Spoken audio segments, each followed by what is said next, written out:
Hey parents, Master Schill here, and another topic on the top challenges that are facing parents today.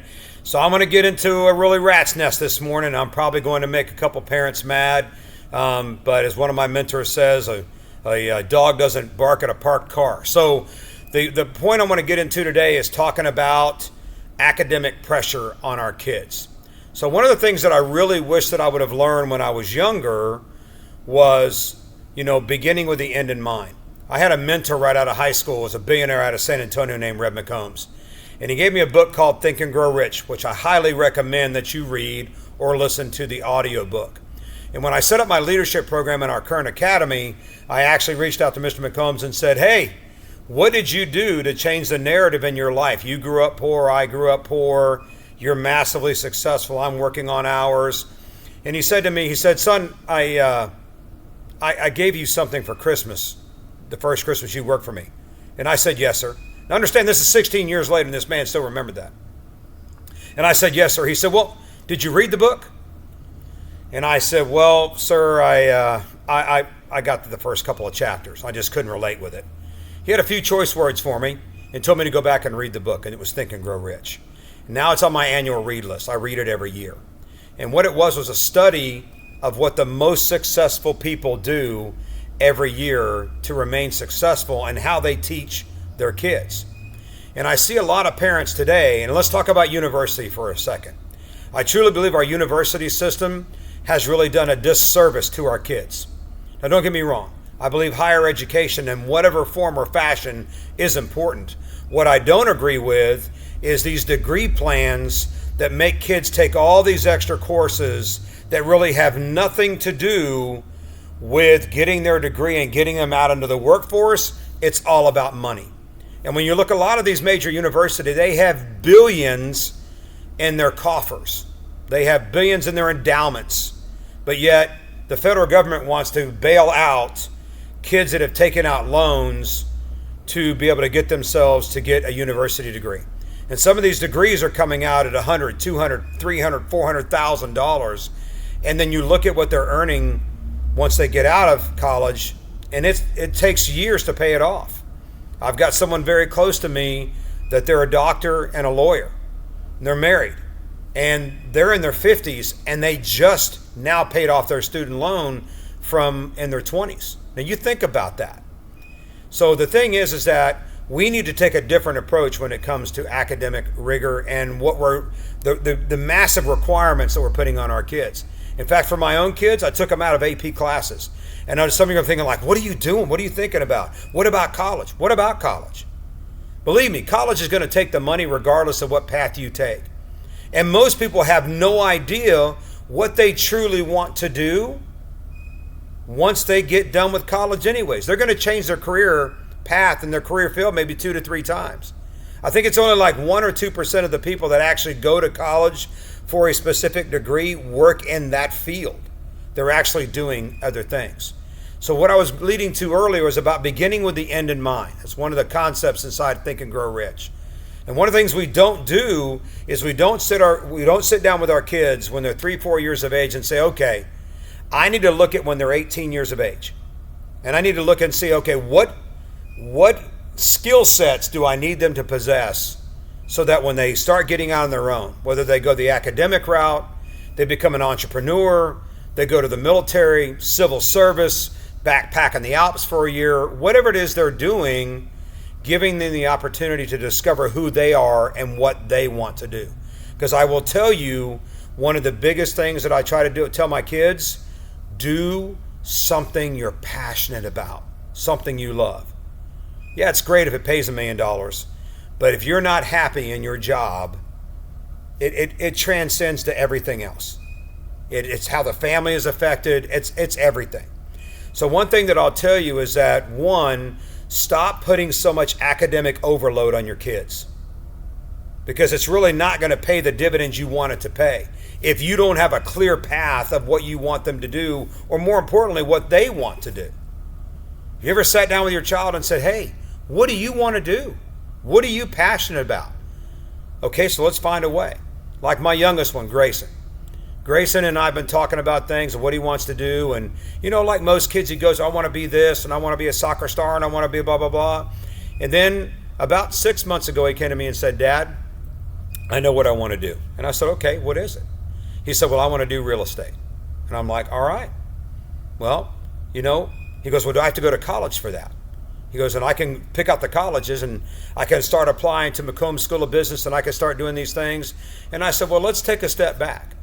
Let's talk to some real estate mentors that are making a lot of money, and they're very successful at it, and they are a high moral character. And let's talk about them and let them kind of feed to you what path they wish they would have taken to get to that successful point much quicker. Now, outside of doing finance classes, because understanding how finance works when it comes to real estate, they weren't really looking at whether a college degree would help. In most situations, it won't. What a college degree tells for an employer is that you can start something and finish something. Well, you know what? The same thing with earning a black belt or a second or third degree black belt, which is going to take 6, 9, 10 years. You started something, you finished something. But for Grayson, we knew that sending him to university and rack up a whole bunch of university charges, yes, he'll get the opportunity to experience college life. Yes, he'll get the opportunity to expand his network. But you know what? If I can expand his network with people that are already there, that'll expand his network a lot faster. And he's hanging around people that are of high moral character, that have already been where he's going, and can really knock down a lot of the hurdles that he needs. So we started looking at what can we do to get the finance piece of his real estate career. And he actually has already started his real estate development. He started it on his own 6-8 months ago. My sister's a real estate agent. She gave him all of his books, and he's been reading and studying. And he starts his real estate course this week. And so by the time he turns 18 in February, he will already have his real estate license. We already have mentors set in place. But I started looking at, okay, how can we get the finance piece for Grayson taken care of? And what we found was that the Wharton School of Business, which happens to be one of the top business schools in the country, they have just a real estate finance program and certification that's only about 6 months long. And he doesn't have to go through taking a whole bunch of courses that have nothing to do with real estate, whether it's English literature or whatever. Who cares? All those are money makers for the universities. It's putting kids in debt. So how can we find a way to get our kids educated, to give them a career path? I've got some of my black belts that are going through HVAC school, plumbing school. The trades are a necessity. And I'll tell you, I've got friends in the trade business that don't have college education that are making a lot more money than my friends with college educations that are still saddled with $100,000, $150,000, $200,000 in debt. And their kids are too. Because university is a whole lot more expensive now than it was when we were going through. So I'll tell you, that's where we want to be at. Don't put the fear of failure and perfection on our kids. They don't have to be perfect. Heck, we're not perfect. Don't be that little league parent that sits in the stands talking about how his kid sucks and blah, blah, blah, because he didn't accomplish what he wanted to accomplish as a kid, so now he's projecting on his child. Well, that's the same thing on the academic side as well. Now, have high expectations, but don't overload them with such academic rigor that it stresses them out. And then they have no free time. What are they doing for physical stuff? A lot of these kids are sedentary. They sit on their butt all the time. We have standardized testing. I can tell you, for me, testing was not always my forte. I could do the classwork, I could understand the material, but when I felt the pressure of a test, it really set me back. And today it's even worse. We have these standardized testing. We understand that everything we're doing is because the universities are telling you that. It's not about getting these kids educated where they need to be at. And look at the dropout rate. Go look at the statistics on how kids are being saddled with debt. They end up dropping out for whatever reason, and they're still saddled with the same debt. And why are these universities not taking more responsibility on not making sure these kids are getting through successfully in a program? Right? All they're worried about is taking the money and moving on. Even my daughter's college professor last semester told her, look, show up, don't show up, I'm still getting paid. Well, in all reality, if I'm investing in something, no different than if you're investing in my martial arts program, you have a certain level of expectation you have of me to be able to provide for your child what they need and to keep them engaged and to work through problems together as a unit.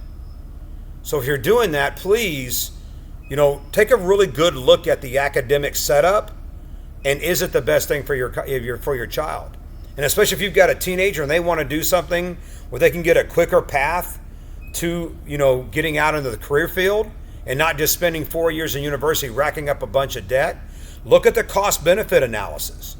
And a lot of times you look at it and be like, yeah, it's great to have, but it's not going to make a difference in their life. Not really. It really isn't. So what are the things you can do? One, balance academic with extracurricular, and not for college resumes, just for their mental health. A lot of these kids are not in the greatest, place post-COVID.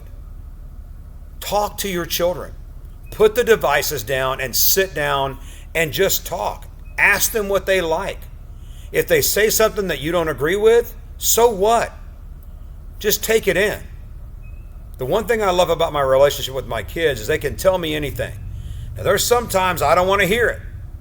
I don't want to listen to what they have to say, but I sit and I listen and I don't let them know that I really don't want to hear it. I mean, believe me, my children tell me everything. And there's certain things I just don't want to know. But I want to make sure they're telling me about it, so if I can guide and lead them in the right way, I can. We need to reduce standardized testing because not every child tests well.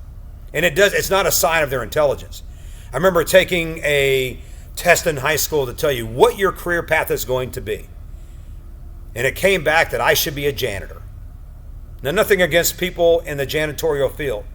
They serve an amazing job that they have to do in keeping the environment clean for our children or wherever they're working at. So this is not a dig at them, right?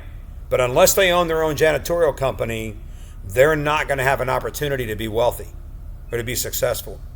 They're just going to work for someone else.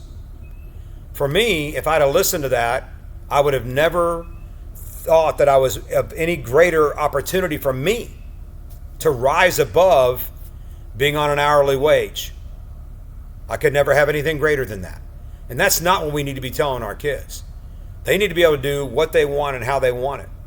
Set some realistic expectations for them. Help them understand that. Invest in what wealthy people invest in the education for their children. And some of it's academically through academic rigor at university. But the majority of it is not. They have their kids doing things and learning from other people. That's one of the reasons why at our academy here at Peak Performance, we have our leadership program. We're teaching kids Think and Grow Rich, Rich Dad, Poor Dad, how to win friends and influence people, 7 habits of highly effective, listening. So there's all these, what are the highly effective habits that people are doing every day. These are things that we're teaching to our children in our academy. So if you want to learn more, you can go to peakperformancemartialarts.com, go to the blog, and this blog will be up there along with all the information that goes along with it. If you really want to see your child succeed and really excel far beyond their peers and even greater than you're doing, which that's my goal for my kids, then get them enrolled in our program because I promise you it'll make a difference. This is Master Show. Thanks for tuning in. We'll talk soon. Bye-bye.